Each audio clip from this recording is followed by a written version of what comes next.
India has got some very unique advantages in the maritime domain.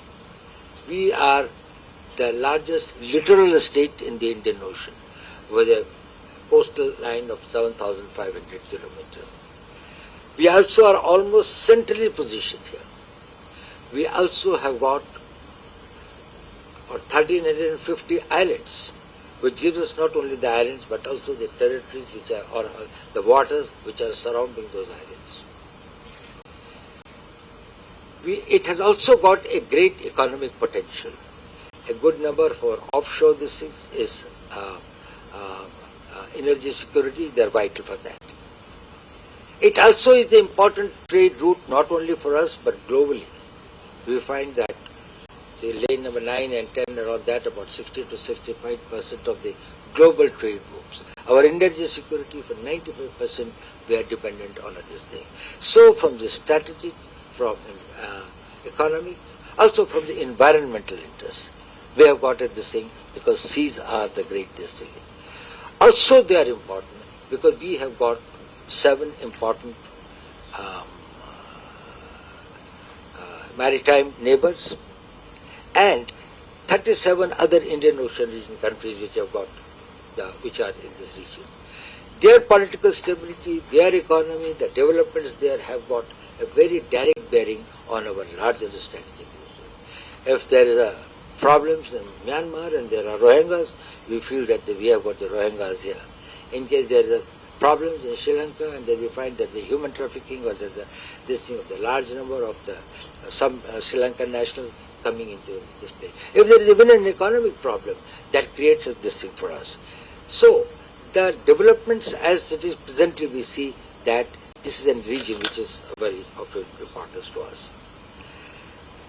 Now, while Indian Ocean is a great asset to us, or rather the Indian Oceans, India being a peninsular power in the greater ocean and its geographical position gives us a great advantage. There is a cardinal principle of security that your vulnerabilities are directly proportionate to your assets. You cannot rob a poor man of 5,000 rupees if he doesn't have it in his pocket. Only a man who has got 5,000 rupees in his pocket can do this thing. The more we develop, the more assets that we create on our shores, in our coastal states, in our this thing, the more our trade and economy develops further. The more there is an expansion of the India's strategic and security interest beyond its frontiers, the greater would be its vulnerability and the greater would be the need for security. We face the military and the strategic threat, and in today's world, the new threat areas, the sea, the cyber, the space, they are the new future generation emerging threats. Probably some of the threats of the yesteryears probably will go back into the burner, and we will probably be facing something. And in that, technology will play a very, very good role. Also, it is important that in all these 3 areas, particularly space and sea, the investments which are required both in terms of the manpower and their quality and their training and their capabilities and the technology that they require at this thing is going to be extremely high. Then, of course, there are non-military threats which are there, which have compounded over the years. It includes terrorism, it includes drugs, human trafficking, smuggling, gun running, piracy, and all these things. So, we have got to have a very robust system and a very well-integrated system. An integrated system which connects the last beat constable in a coastal police station to the highest level in the national security apparatus. And that is how it has been designed. The National Maritime Security Coordinator is part of the larger national security apparatus, where the planning, the thinking, the decision making is taken at the highest political level.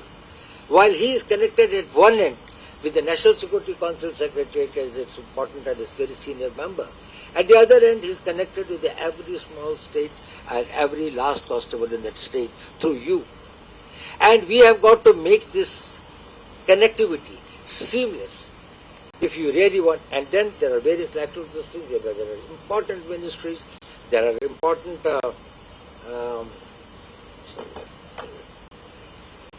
departments of the government. There is the Ministry of Home, there is the Ministry of Port, Shipping,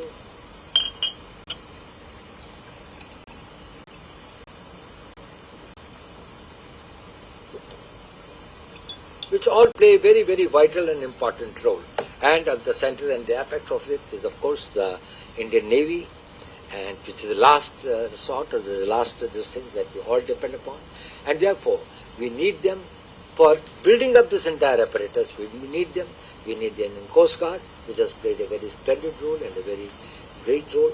And then there are intelligence agencies, who in all these areas of the security vulnerabilities that we mentioned are the vital kingpins who had been providing a lot of useful information whenever it came to the question of smuggling, gun running, counter-terrorism, espionage, and other areas. And in this intelligence, this thing is also the challenge of denying the accessibility to the foreign intelligence efforts to sabotage, subvert, or undertake espionage activities against our vital interests. We had occasions, and we have this thing, when some intruding this thing had come into our territorial waters, and we had to take some tough actions.